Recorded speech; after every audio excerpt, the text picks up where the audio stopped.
Ladies and gentlemen, my name's Paul, and in this Gaming Telecom video we're going to be discussing and analysing tech news which, as usual, has popped up over the past 24 or so hours.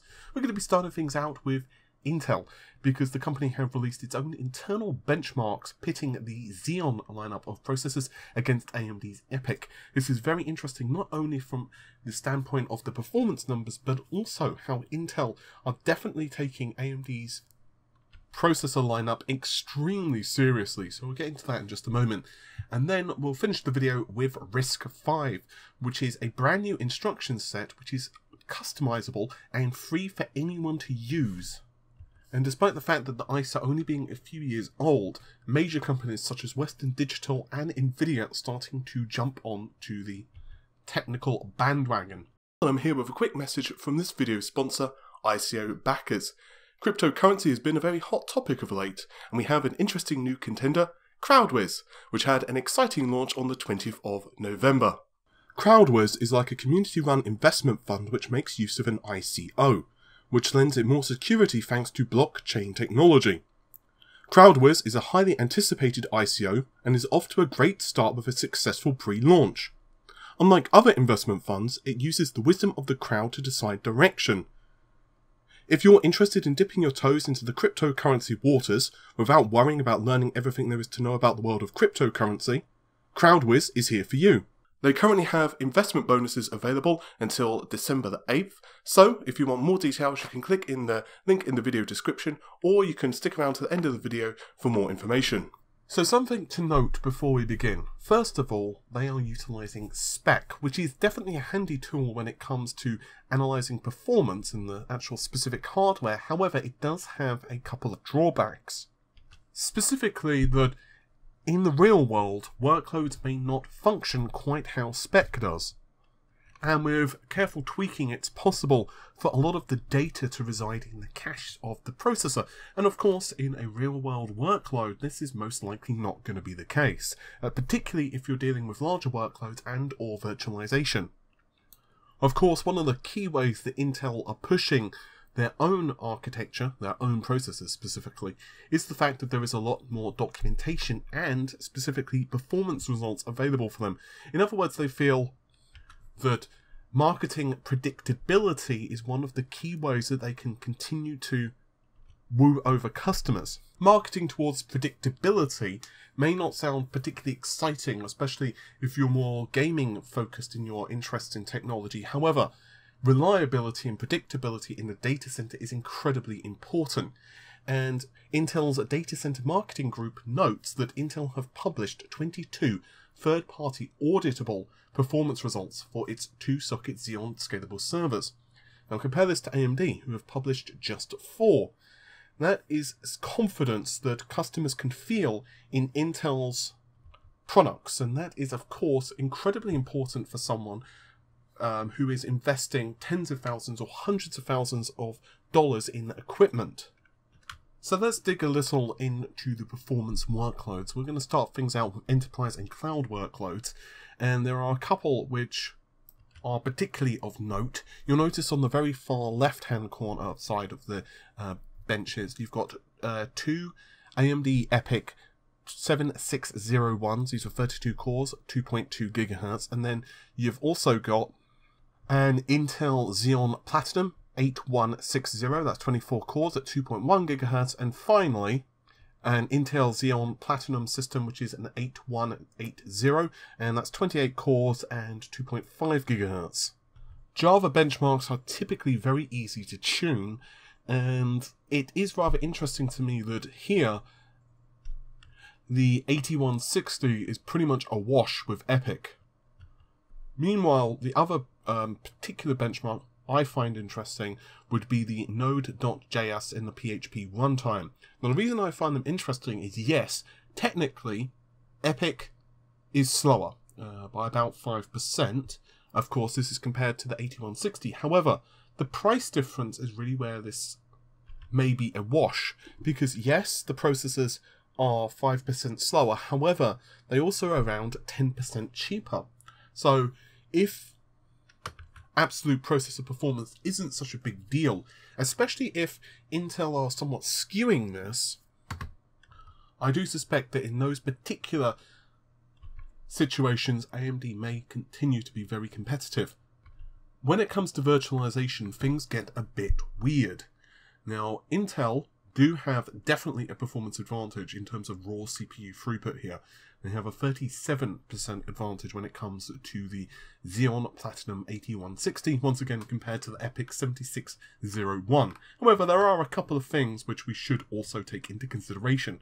The first is that a lot of the time, and server administrators will be able to probably verify this, when it comes to high levels of virtualization, in other words, a lot of virtual machines running on the same system, memory is generally what you run out of, rather than CPU processing power. Now, of course, this does depend upon your usage scenario, especially if, for example, you're running a server farm and all your clients decide to run a lot of CPU processing applications, CPU intensive applications simultaneously, but a lot of the time it will be memory constrained rather than actually raw CPU throughput. Another interesting thing is that Intel said that they have achieved the victory by placing 58 virtual machines on the 8160, and this is compared to 42 on AMD's rig, which is fairly weird, and that's putting it mildly. However, there is one thing that I don't think anyone can argue with, and that's anyone who's not got a bias one way or the other, and that is that when it comes to VM, virtual machines, typically you want to be pretty damn sure that you have reliability. And the fact of the matter is, a lot of customers who will be buying these things in spades, large truckfuls of these things, they're going to want to make sure that the architecture they're investing in has a good track record. And Epyc obviously doesn't at the moment. Now, that's not a fault of Epyc. That's not to say that the CPU is bad. It's just to say that it's new on the shelf, and people might want to wait a year or two for more performance data and more reliability data to start popping up. Okay, so what about HPC? Well, here once again we have the Epyc processor, the 7601, which is setting the benchmark, if you excuse the pun. And once again, we are pitting against two Intel CPUs. One is the 6148, that's a Xeon Gold, and the other is a Xeon Platinum 8160. The first being a 20-core 2.4 GHz, the second being a 24-core 2.1 GHz. Okay, so there are a couple of things to immediately take into consideration. The first is lamps, LAMMPS. Now, this looks quite a big win for Intel, and it's true, it is. However, there is a small problem, and that is most people who are utilizing this particular application or anything similar will most likely prefer to do most of the processing on a GPU. In fact, NVIDIA have a very strong performance result, and it can run about 8 times faster if you're utilizing an NVIDIA P100. So while the CPU performance is great and all, most likely you're probably going to be more interested to know what the GPU is rather than, concerning yourself about the CPU performance. However, there are two definite areas where Intel have an advantage. The first being Monte Carlo, and the second one is Black Scholes. Now, the reason these are very interesting is because AVX 512 capable Xeons have a major performance advantage here when it comes to double precision workloads, because A, generally they don't run much faster on a GPU compared to a CPU, and B, Epyc does not have AVX 512 support. There is also another small caveat, and that is when it comes to the compiler. So this is according to Intel's own documentation. Intel used the Intel compiler for their own processors, which is fair enough. However, they compiled the AMD code on GCC, LLVM, and also the Intel compiler, and then chose the best results out of that, which I will give them credit for. At least they chose the best results. However, most likely that means optimization wasn't exactly heavy on the AMD rig. What does that mean? Well, yes, Intel definitely scored a couple of very nice victories, but I do suspect that for a lot of consumers in the HPC area anyway, a cheaper processor and one paired with a lot of GPUs, which ironically enough means that AMD might have the win despite the fact that they have lower performance. And the reason behind that, of course, is because they have additional PCIe lanes available, and because they've got more PCIe lanes available, it means you can stuff in a lot more GPUs, which could potentially mean, in these particular areas, customers would rather save the cash and pile it into more GPUs. So, what conclusions do we draw from all of this? Well, there's a lot of them that you could certainly say. Intel, at the moment, definitely have some areas which they have the performance advantage, without any question. However, Epyc may have a performance per dollar advantage, and obviously electricity concerns, energy concerns are something that you also need to bear in mind. It's not like, you know, you're not running these computers or servers on good feelings and hugs. You do, of course, need a rather hefty amount of electricity. Therefore, if you can have energy efficiency, it does bring down the cost of running the data center. Basically, what we have here is just pure competition. Intel win in some areas, however they are more expensive in terms of the processor, but they do come with a very, very, very, very good track record. And for some companies, they would rather cough up the extra cash, perhaps even the fact that it may cost them more money to actually run the processors. In other words, they may not be as energy efficient. However, what they can do is know that, you know what, we know that these things have got good reliability. We know we don't have to, let's say, recompile anything. We know we've got absolutely perfect optimization already. We don't need to worry about customers and all of that stuff. However, for others, AMD are definitely going to be very exciting, possibly even in the HPC arena. But one last caveat, of course, we are still very early in this, and honestly, until we get a lot more real-world results, and I don't just mean a couple of, you know, controlled testing type of scenarios, I'm talking like a wide swathe of out in the wild where people can kind of optimize, and, you know, server administrators can do a lot more testing, and there can be a lot more optimization on both ends of the server market. So in other words, more the web server orientated side of things, and also HPC, and we can actually kind of get a better understanding. But if you're a gamer and you're wondering how the hell this makes any difference to you, the answer is very simple. It shows that Intel are now rather concerned with AMD. They are finally giving them a lot of attention. And this is a good thing, because obviously if AMD can really, really get a hold of the HPC market, out of the server market, and, well, you know, get those customers in, and they've already started to do that, they've already got quite a couple of major wins, then obviously that means they've got more money to spend on research and development, which means their upcoming architectures, upcoming processors are only going to be better for us. Next piece of news, and this one is also processor related. We don't seem to be getting away from that in this video, do we? And that is RISC-V. Now, this is a fairly new instruction set that NVIDIA, Western Digital, and a couple of others have already started to kind of grab onto.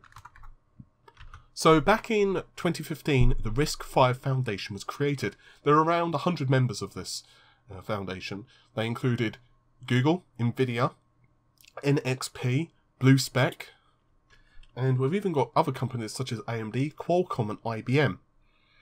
The principle behind this was quite simple.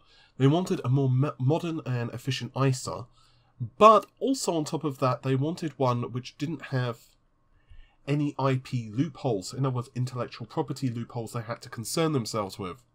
So how big of a deal is this? Well, quite a big deal. Western Digital, a very small company, you may not have heard of them really. They are, of course, one of the largest manufacturers of storage devices, and they have been around since, well, day dot. And they have committed to shipping 1 billion, I'm going to repeat that one more time, 1 billion RISC-V cores per year in its various devices. And in fact, it has a goal of switching all of its product lineups to RISC-V microcontrollers. And then, when it does that, it feels that it will be able to ship 2 billion RISC-V cores across its various product categories. There is also another company that have really been embracing this, and that is for AI.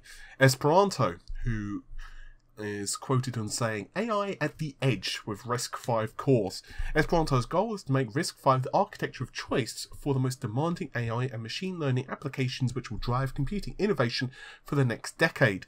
RISC-V is so simple and extensible that we can deliver world-class teraflop levels of computing without needing to resort to proprietary instruction sets, thereby greatly increasing software availability. And this is according to the CEO of the company, Dave Ditzel. And indeed, they are looking to put out a processor which has 4096 cores, known as the ET Minion. I'm sorry, that's a great name, ET Minion. It is highly energy efficient, and each of those cores has its own floating point unit. So what's the takeaway from all of this? Well, once again, it's not necessarily that this is going to be better than some of the technology that's around now. However, it is once again something to take into consideration. And eventually, we may see it starting to pop in to smartphones, PCs, servers, not necessarily perhaps as the primary controller, but as something a little bit different. And the reason I find this rather exciting from my personal point of view, and once again, this is a personal standpoint, this is not necessarily fact, is that it's more free and open. And this is one of the reasons that I'm so supportive of, let's say, Kronos and the Vulkan API, because if you have a situation where the market has the ability to access something and tweak something and change something, innovation can start occurring. So when you have something that's free and open, you can, of course, write software to it much more easily, and you don't need to concern yourself with perhaps, little small things like getting sued. Thanks so much for watching the video. Your support is always appreciated. If you're still here, it's because you want to know more about CrowdWiz. As mentioned at the start of this video, CrowdWiz is based on wisdom of the crowd, which means you get to vote alongside the rest of the community on the future of your investment. They use the collective opinion of a community to make the investments in cryptocurrencies easier and safer. You can find out everything there is to know at crowdwiz.io, and I've put the link in the video description. If CrowdWiz is something you're interested in getting involved in, there's a 5% bonus sale available if you sign up until December the 8th. Each Wiz token is worth $1, but if you sign up before December the 8th and buy, for example, $100 worth of tokens, you would get $105 worth of tokens. Find out more and sign up in the link in the video description, and thanks very much for watching. Take care of yourselves, and once again, thanks very much to the video sponsor. Bye for now.